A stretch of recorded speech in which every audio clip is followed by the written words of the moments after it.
누가복음 13장 18절에서 21절입니다. 우리 다 같이 함께 읽어보겠습니다. 시작. 그러므로 예수께서 이르시되 하나님의 나라가 무엇과 같을까? 내가 무엇으로 비교할까? 마치 사람이 자기 채소밭에 갖다 심은 겨자씨 한 알 같으니 자라 나무가 되어 공중의 새들이 그 가지에 깃들었느니라. 또 이르시되 내가 하나님의 나라를 무엇으로 비교할까? 마치 여자가 가루 서말 속에 갖다 넣어 전부 부풀게 한 누룩과 같으니라 하셨더라. 아멘. 제가 좋아하는 도시들이 있는데 그 중에 하나가 부산이라는 도시입니다. 부산에 가면 오륙도 해맞이 공원이라는 곳이 있습니다. 시원한 바다도 좋고 또 가끔씩 5개, 6개 보인다는 섬, 저는 맨날 가면 5개밖에 못 보지만 그 섬도 보고 너무 예쁜 그런 곳입니다. 거기에 가보면 그 해맞이 공원에 그 오륙도에 대한 많은 재미있는 이야기들이 있어서 2번인가를 들렸는데 갈 때마다 새롭더라고요. 그래서 참 좋다라는 생각이 있습니다. 또 그 오륙도 해맞이 공원의 유명한 것 중에 하나가 뭐냐면 스카이워크라는 그러한 다리입니다. 혹시 아시는 분 계신가요? 죄송합니다. 다들 이렇게 되게 여행 안 다니시고 되게 막 교회에서 열심히 신앙생활 하시나 보죠? 고마워. 네. 거기에 오륙도 스카이워크는 뭐냐면 다리인데 그 다리를, 이렇게 유리로 이렇게 만들어 놓은 곳입니다. 그래서 35m 정도, 해안가에서 높이 떨어져 있는 그런 곳인데 거기를 이제 걸어가면 멀리는 바다가 보이고 아래는 해안 절벽과 뭐 파도들 이런 것들이 막 치는 그런 모습을 볼 수 있습니다. 그 스카이워크라고 하니까 정말 이렇게 크고 막 웅장할 것 같은데 사실 15m밖에 안 되는 U자형 다리예요. 그러니까 가면 7m, 오면 7m, 그 중간에 1m 이렇게 해가지고 15m라는 거죠. 여러분 거는데 좋아하시는지 모르겠지만 저도 유명하다 그래서 거기 가서 한번 걸어보려고 했는데 제일 처음에는 호기 좋게 탁 올라서서 막 걷기 시작했는데 갑자기 밑에를 보니까 막 밑에 낭떠러지도 보이고 파도도 치는 것도 보니까 무섭더라고요. 다른 사람들은 가운데로 막 걸어가는데 저는 이제 가운데로 시작했다가 난간 붙잡고 이렇게 달달달달달달 떨면서 한 바퀴 돌았던 그런 생각이 듭니다. 물론 제가 올라갔던 날도 그렇게 많은 사람들이 거기에 다녔겠고 제가 오기 전에도 많은 관광객들이 그 자리를 찾았을 것입니다. 건축과 관련해서는 저보다 더 똑똑한 사람들이 그 다리를 지었을 것이고 훨씬 많은 지식과 경험으로 사람들이 안전하게 다닐 수 있도록 그렇게 조치를 했을 거라고 생각합니다. 게다가 그 다리 앞에 보면 안내판 하나가 있습니다. 저 같은 사람들을 위해 걱정하지 마십시오. 안전하니까 잘 즐기십시오 하는 그런 안내 문구도 있습니다. 그런데 그 안내 문구와 이런저런 생각들을 아무리 한다 할지라도 다리 위로 걸어갈 때 밑에 바닥을 딱 보기 시작하는 순간 저의 그 다리에 대한 신뢰와 믿음은 다 사라지고 그냥 너무나도 그냥 이렇게 무서워서 옆에 손잡이를 잡고 움직일 수밖에 없는 그런 제 모습을 발견합니다. 아무리 안전하다고 이야기하고 아무리 그곳이 정말 좋은 곳이라고 이야기를 해도 내가 그 투명한 유리 넘어서 보이는 해안가의 절벽의 돌들과 파도를 즐기지 못하면 그 많은 그 안전하다는 이야기나 그런 것들이 아무런 의미가 없어지는 것이죠. 또 이런 생각을 해봅니다. 아무리 좋게 이렇게 경치를 보라고 개발을 했더라도 직접 그 위를 걸어가 보지 않으면 그 스카이워크라는 다리 아니면 그것뿐만 아니라 다른 것이라 할지라도 우리가 그것을 즐길 수 없고 그것을 누릴 수 없는 것이 우리의 현실이 아닐까 생각을 해봅니다. 그러니까 아무리 그 좋은 곳을 가보지 못하는 사람은 늘 상상 가운데 살겠죠. 아니면 누군가가 그것을 갔다 와서 자기가 경험한 것을 그냥 그걸 들으면서 아 그렇겠구나라고 살지 않을까라는 생각이 듭니다. 한 사람은 상상 가운데 누군가가 이야기를 전달해 주지 않으면 지식이나 경험이 쌓일 수 없는 삶을 사는 것이고, 한 사람은 한 걸음이든 두 걸음이든 10분이 걸렸던 30분이 걸렸던 난간을 잡고 움직이는 동안은 그 사람은 자기의 경험과 자기의 느낌을 가지고 산다는 것이죠. 똑같은 시간, 똑같은 장소, 똑같은 삶을 살고 있지만 이 삶의 차이는 엄청나다고 저는 생각합니다. 여러분이라면 어떻게 사는 것이 더 흥미진진하고 재밌겠습니까? 그냥 만담가가 나에게 와가지고 세상에 재밌는 이야기를 옆에서 들려주는 이야기가 재밌겠습니까? 아니면 여러분 배를 타든 비행기를 타든 자전거를 타든 걸어가든 여러분들이 다니면서 경험하면서 수만 가지의 이야기를 듣는 것이 더 좋겠습니까? 여러분, 믿음이라는 것에 대해서 생각을 해봤는데요. 저는 믿음도 이와 같다 생각이 듭니다. 신앙생활도 이와 같지 않을까 생각합니다. 어느 때에는 내가 믿음이 있는 것 같다고 생각하는데 믿음이 없게 느껴질 때도 있죠. 그럴 때면 누군가 내가 경험하지 못한 어떤 하나님에 대한 또 신앙에 대한 부분들을 이야기해 줄 때 내가 도전을 받고 그 도전 가운데 더 나아가는 모습을 보게 됩니다. 그런데 늘 내가 직접 하나님을 경험하지 않고 하나님과 만나지 않고 누군가의 이야기만 계속 듣고 아 하나님은 저렇겠구나라고 얘기하면 어떤 삶으로 나아가게 되냐면 그래 너의 하나님한테 내 기도 좀 해달라라고 하는 그런 얘기가 돼요. 가끔 제가 기도를 요청받을 때가 있죠. 물론 그 기도가 중보 기도이고 당연히 기도해야 할 부분이라고 있지만 어떤 기도를 해달라고 할 때에 듣는 느낌은 어떤 느낌이냐면 너무 겸손한 나머지 하나님이 내 기도는 안 들어줄 것 같고 그래도 목사님이니까 좀 기도 들어주시겠죠. 목사님이 좀 기도해 주세요라고 하는 그런 마음을 토로하면서 이야기하시는 분들도 계세요. 물론 그 마음은 다 이해하고 겸손하니까 그런 얘기가 있을 수 있겠으나 조금 더 본질적인 그런 이야기로 제가 도전하고 싶다면 그것은 사실 우리의 하나님은 우리의 하나님이기도 하지만 각자의 하나님이라는 것이죠. 여러분 제가 그 대표 기도나 이런 특송이나 찬양 이런 걸 할 때 늘 제 마음 가운데 갖는 한 가지 생각이 있습니다. 그건 뭐냐면 하나님이 나에게 이 상황을 열어주지 않았다면 내가 이 자리에 서서 무언가를 할 수 있는 것을 허락하지 않았다면 이 자리에 올 수 없는 거죠. 교회에 오고 싶지만 갑자기 교통사고가 나거나 아니면 교회에 오고 싶지 않았는데 누군가 갑자기 나에게 와서 나랑 같이 내가 픽업해 줄 테니까 와라 라고 얘기하면 상황은 달라지는 거죠. 근데 반대로 생각해 보면 내가 꼭 아니더라도 다른 사람이 차지할 수 있었는데 이번 주에 어떤 기도, 이번 주에 어떤 찬양, 이번 주에 어떤 말씀을 나를 통해서 만약에 하나님께서 이야기하신다 그러면 여러분 그 이야기는 나에게 주시는 하나님의 메시지가 있다는 겁니다. 그것은 다른 사람을 통해서 경험할 수 있는 메시지가 아니라 하나님께서 나를 통해서 원하시는 그러한 메시지라는 것이죠. 그러니까 여러분 우리가 이 말씀을 듣고 살아갈 때 하나님께서 나에게 주고자 하시는 나의 개인적으로 주고자 하시는 메시지가 있구나라는 것을 기억하며 하나님의 그 인도하심 가운데 우리가 한 발짝 한 발짝 나아가면 되는 거죠.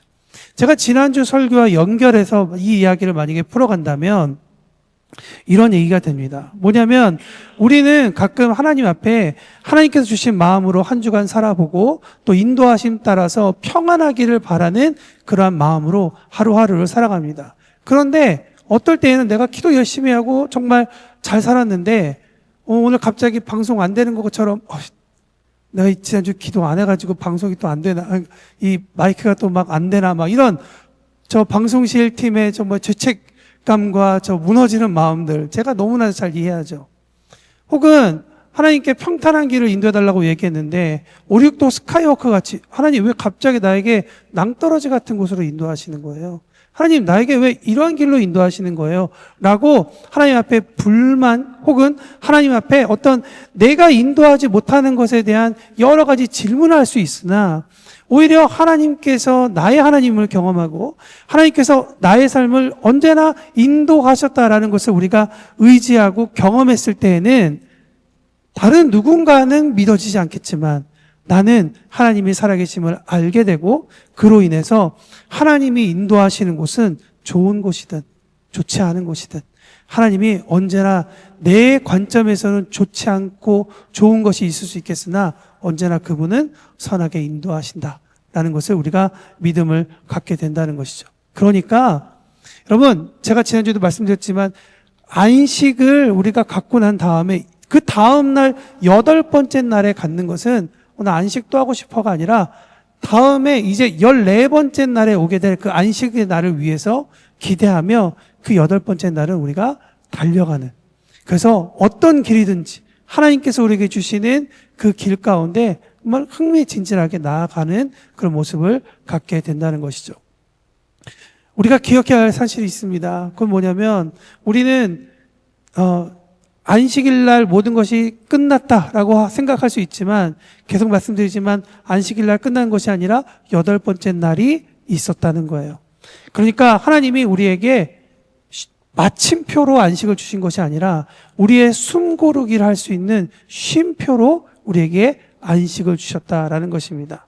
세상의 개념으로 안식을 담보로 살아가면 우리가 쉬기 위해서 지금 열심히 일해 놔야지, 지금 열심히 모아놔야지 의 개념으로 살겠지만 지난주에 하나님께서 우리에게 주신 그 안식의 개념으로 우리가 하루하루의 삶을 살아간다면 무엇입니까? 삶은 긴 마라톤과 같은 거예요.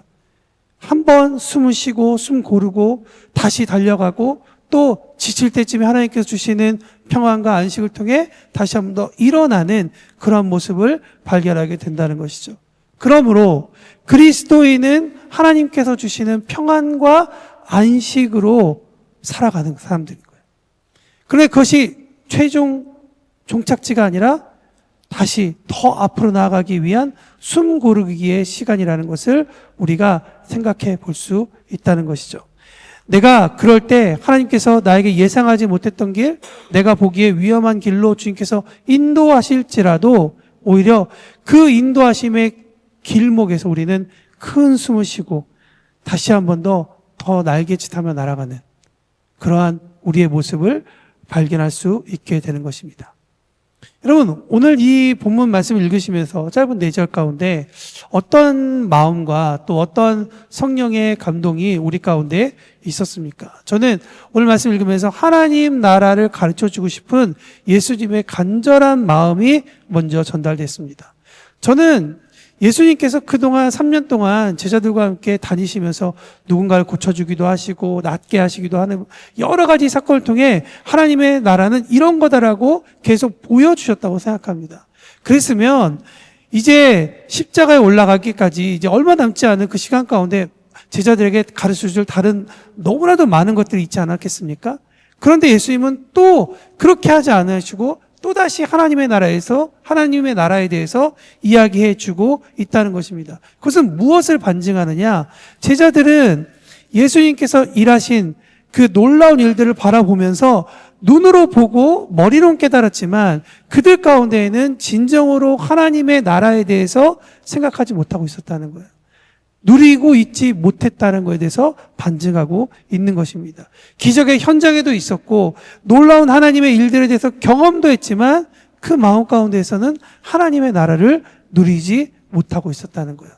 지난주 설교의 본문으로 이야기하자면 어쩌면 회당장과 같이 고부러졌던 여인이 이제 허리가 펴지고 낫게 돼서 모두가 다 손뼉치며 기쁘게 할렐루야 하나님께 영광을 돌리고 있는 그 기쁨의 순간에 그 동참하지 못한 그 사람을 우리는 생각해 볼 수 있다는 것이죠.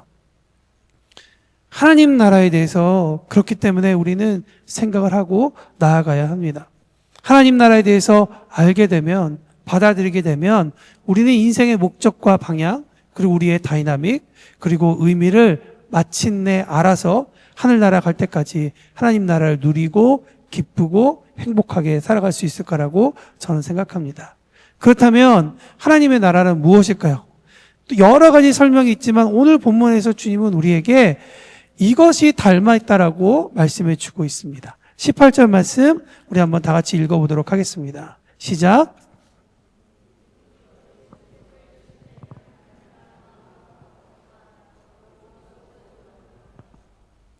그 18절에 나와 있는 하나님의 나라가 무엇과 같을까?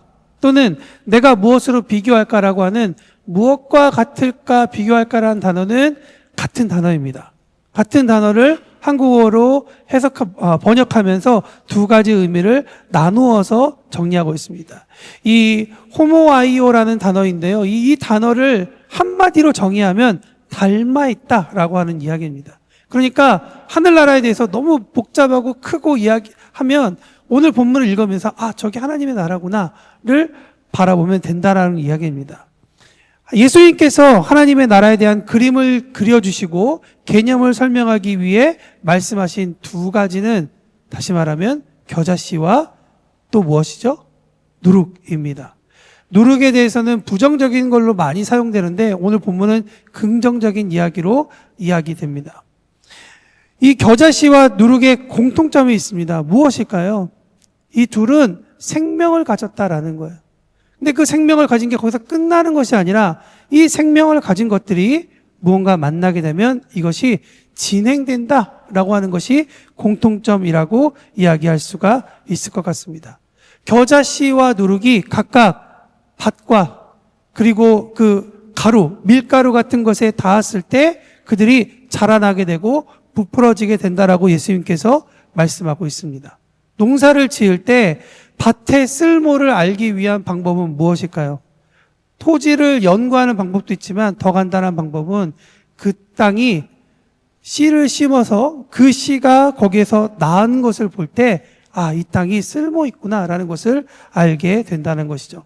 다시 말하면 밭이라는 것의 생명력은 무엇이냐? 밭 그 자체에는 없다는 거예요. 근데 그 밭이 겨자씨를 만날 때에 자기의 가치와 자기의 생명력을 비로소 알게 된다는 것이 오늘 본문이 우리에게 이야기하고 있는 것이죠. 그러니까 밭이 생산하고 싶으면 무엇을 해야 되는 거죠? 밭 스스로는 할 수가 없는 거예요. 겨자씨를 받아들이는 방법밖에 없는 것입니다. 누룩도 마찬가지죠. 누룩 하나만 있으면 그 누룩은 아무런 일이 일어나지 않습니다. 어딘가에 닿아야 되는 거예요.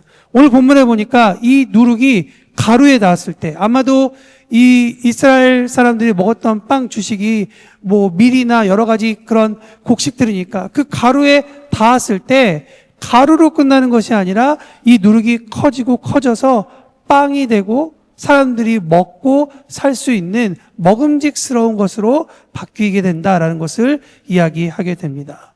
여러분 오늘 주님께서 우리에게 주시는 도전은 그 말씀인 거예요. 내가 그리스도인으로 살아가는데 왜 내 속에 성장하는 것이 없지? 아까도 말씀드렸지만 난 믿음이 있는 것 같은데 왜 믿음이 없는 것처럼 느껴지지? 라고 이야기를 하고 우리가 고민된다고 하면 예수님의 말씀을 듣고 다시 한 번 더 묵상해 볼 수 있는 우리가 되기를 바랍니다. 어쩌면 우리의 땅 속에 예수님을 받아들이긴 했지만 혹시 모종의 틀이라고 아세요? 조그만 이 모종들을 담는 틀이 있죠? 그 틀을 함께 땅에 심어버리면 뿌리가 자라지 않습니다.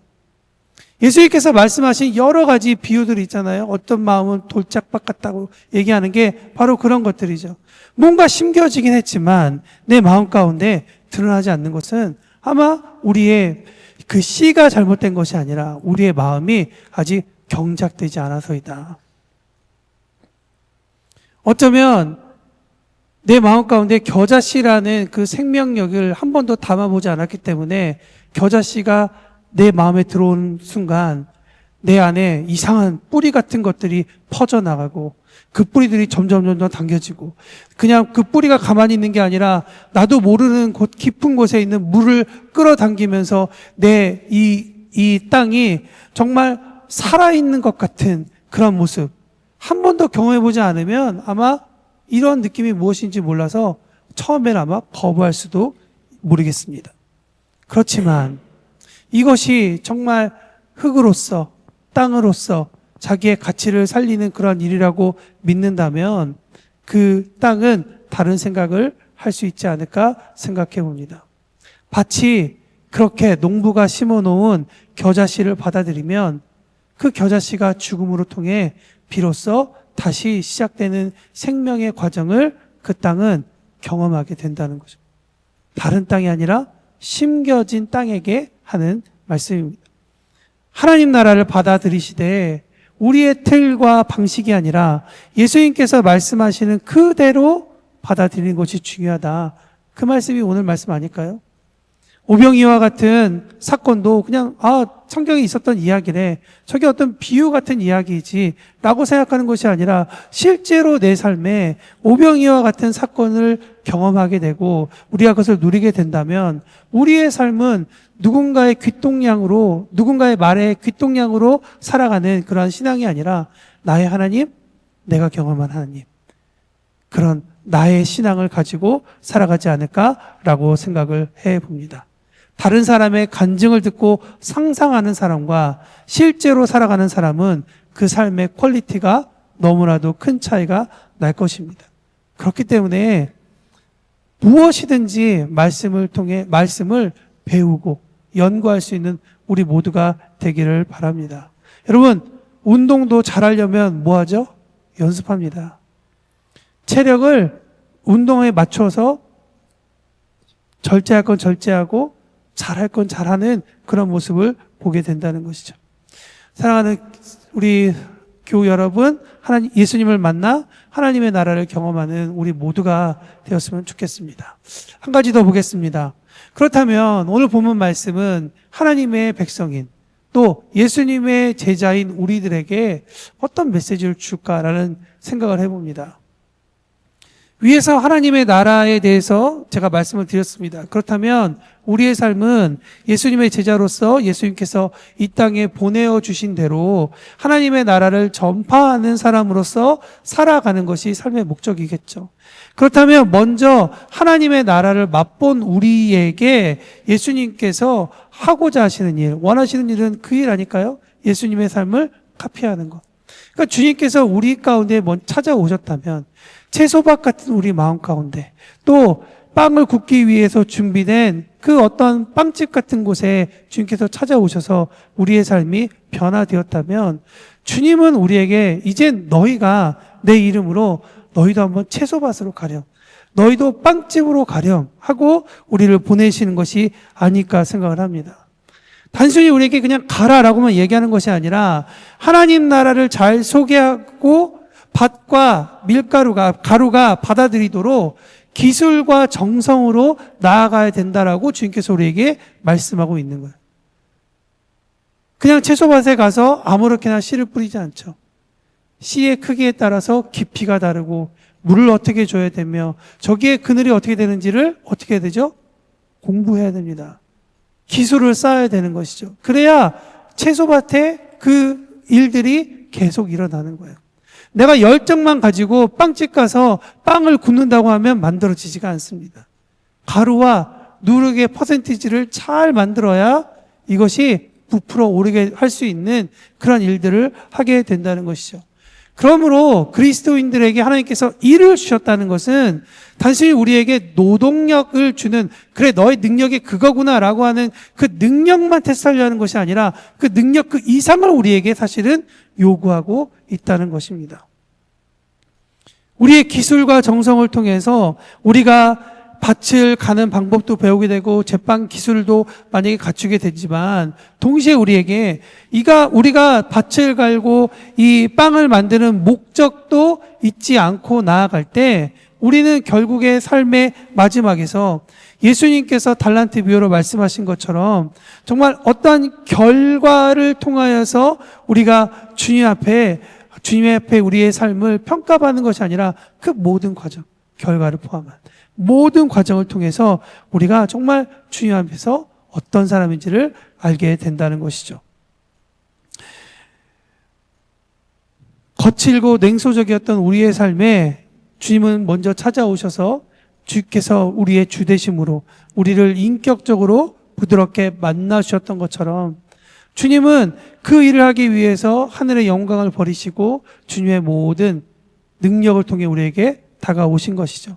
그렇다면 예수님의 제자인 우리도 그런 삶을 살아내야 할 것입니다. 예수님의 이름이 필요한 사람들에게 그분의 사랑으로 다가가야 함이 우리 가운데 필요하죠. 그래서 누구는 농부로 보내지고 누구는 제빵사로 보내지고 누구는 그리스도의 편지로 보내지고 누구는 사람을 낚는 업으로 보내지리라 저는 믿습니다.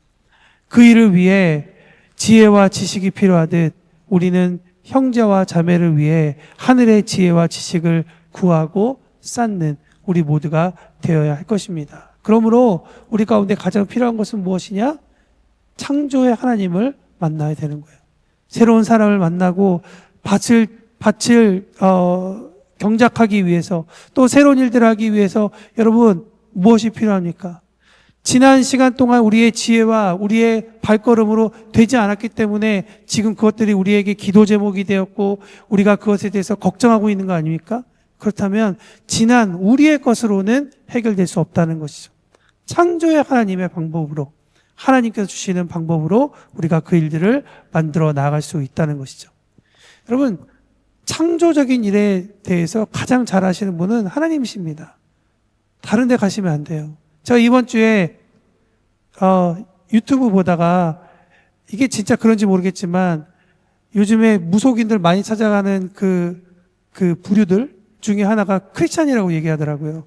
그래서 야, 이거 진짜 얼마나 답답하면 그러겠냐라고 싶긴 하지만 여러분 하나님을 찾을 수 있는 저와 여러분이 되시기를 바랍니다. 새 길을 열고 우리의 길을 지키시고 보호하시는데 우리 하나님만한 분 없습니다. 그것이 우리가 걸어왔던 삶에서 보아온 일이고 우리 모두가 다 경험하고 있는 일이라 생각합니다. 말씀을 마칩니다. 땅이 잘 되도록 또 빵이 잘 부풀려지도록 수고하는 것이 우리의 기쁨이 되었으면 좋겠습니다. 여러분 땅이 씨앗을 받아들이고 그 밀가루 같은 것이 누룩을 받아들였을 때 어떤 일이 일어난다고 이야기합니까? 사실 우리는 노동하고 우리가 수고하는 거에만 마치니까 사실 그 뒤에 오는 더 좋은 것들을 가끔 잊을 때가 있는 거야. 18절 말씀에 보면 마치 사람이 자기 채소밭에 갖다 심은 겨자씨 한 알과 같으니 자라 나무가 되어 공중의 새들이 그 가지에 깃들였다. 겨자씨가 얼마나 작은지 아시죠? 예전에 보니까 깨보다 더 작은 게 겨자씨더라고요. 근데 그것이 자라서 그 가지에 많은 생명들이 깃들였다. 누군가 나를 찾아와주고 누군가 나의 삶에 와서 안식하게 된다는 것을 경험한다고 보십시오. 얼마나 기분 좋은 일입니까? 누군가 여러분에게 난 당신을 만나면 너무 행복해. 그냥 막 지친 일생 가운데 당신을 만나면 그냥 기분이 좋아 라고 얘기하면 좋지 않습니까? 누군가 이렇게 딱 만났는데 답이 안 되네. 답이 안 나와. 뭐 이런 얘기한다 그러면 재미없겠죠. 저와 여러분이 좀 그런 삶을 살았으면 좋겠다. 비록 하나님의 나라는 눈에 보이지 않는 것 같습니다. 그렇지만 실제 하죠. 우리가 하나님 나라와 닿을 때 우리는 놀라운 실제를 경험하게 될 것이라고 믿습니다. 이번 한 주간 예수님을 깊이 만나는 한 주간 되십시오. 비 많이 오고 우울하다 그러는데 이렇게 뭐 전 같은 거 드시지 마시고 주님과 만나십시오. 깊이 만나시고 나를 왜 이 자리에 보내셨지? 라고 하는 그런 질문과 함께 그곳에서 하나님의 나라를 경험하게 하기 위해 하나님께서 지금 나에게 막대한 지혜와 지식과 기술과 영감을 지금 주고 있다라고 하는 이 귀한 시간을 놓치지 마시기를 바랍니다. 그래서 여러분들에게 보내주신 사랑하는 사람들과 또 우리를 보내신 그곳에 하나님 나라를 경험하며 행복한 한 주간 살아내는 우리 모두가 되었으면 좋겠습니다.